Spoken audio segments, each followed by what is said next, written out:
Šmarnično branje za leto 2020, pripravil ga je profesor dr. Bogdan Dolenc z naslovom Sveti Janez Henrik Newman, svetnik, ki nagovarja srca.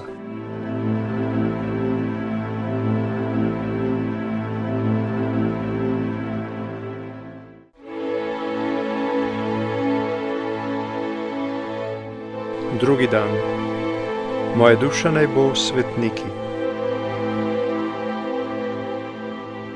Naše šmarnice smo včeraj začeli z razmišljanjem o svetnikih, ki so ljudje za vse čase. Eden izmed njih je Janez Henrik Newman, angleški svetnik iz 19. stoletja. Krajevno in časovno nam je sicer nekoliko oddaljen, a kot svetnik nam je zelo blizu. Zato je vredno spoznati, kako je potekalo njegovo dolgo življenje. Dočakal je kar 89 let. Skozi njegove bogate pridige, molitve in premišljevanja si ga lahko izberemo za duhovnega voditelja. Predvsem pa nam je lahko vzornik in priprošnik.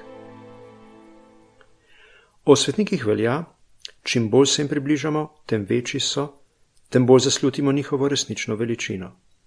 Tudi našemu svetniku, Janezu Henriku Newmanu, se približujemo kakor visoki gori, ki nas bo dvignila v višine in omogočila razgled na lepoto Božjega stvarstva. Svetništvo ima nešteto obrazov, eden je lepši od drugega.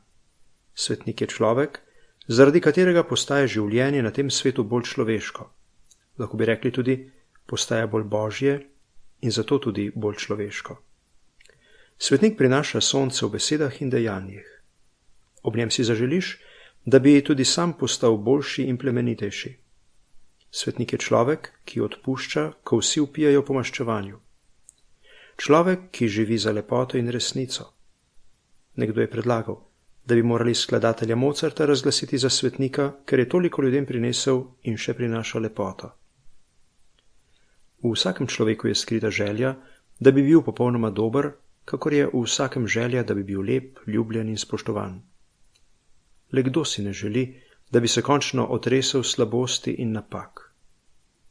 To prirojeno željo potrjujeta tudi evangelij in nauk cerkve. Učita nas, da smo vsi krščeni poklicani k svetosti. Svetost ni nekakšna specializacija kristjana, prihranjena le za nekatere. Če nas Bog kliče k svetosti, pomeni, da nam svetost tudi omogoča. Sveti papež Janez 23. je hudomušno pripomnil: človek lahko postane svetnik, pa naj ima v roki škofovsko ali papeško pastirsko palico ali pa metlo.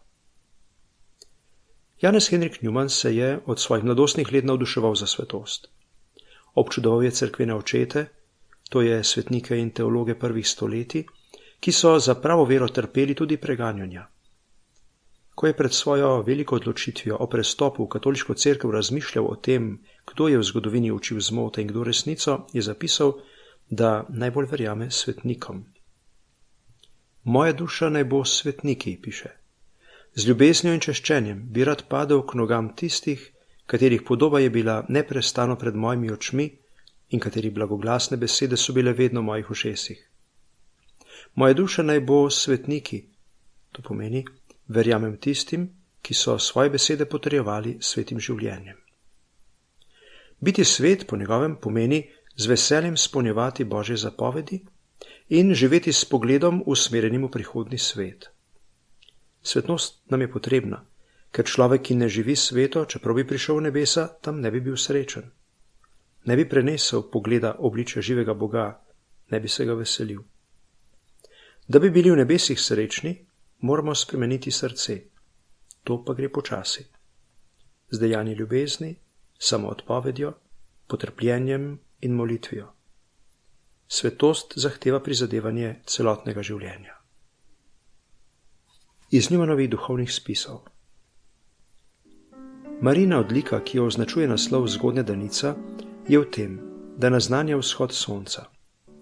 Marija ne sveti zase, tudi ne v svoji lastni moči, ampak odseva svetlobo svojega in našega odrešenika. Njega poveličuje. Ko vzide danica, ko se pojavi še v temi, vemo, da je blizu tudi on, ki je alfa in omega, prvi in zadnji, začetek in konec. Kraljica vseh svetnikov, prosi za nas. Sveti Janez Henrik Newman, prosi za nas.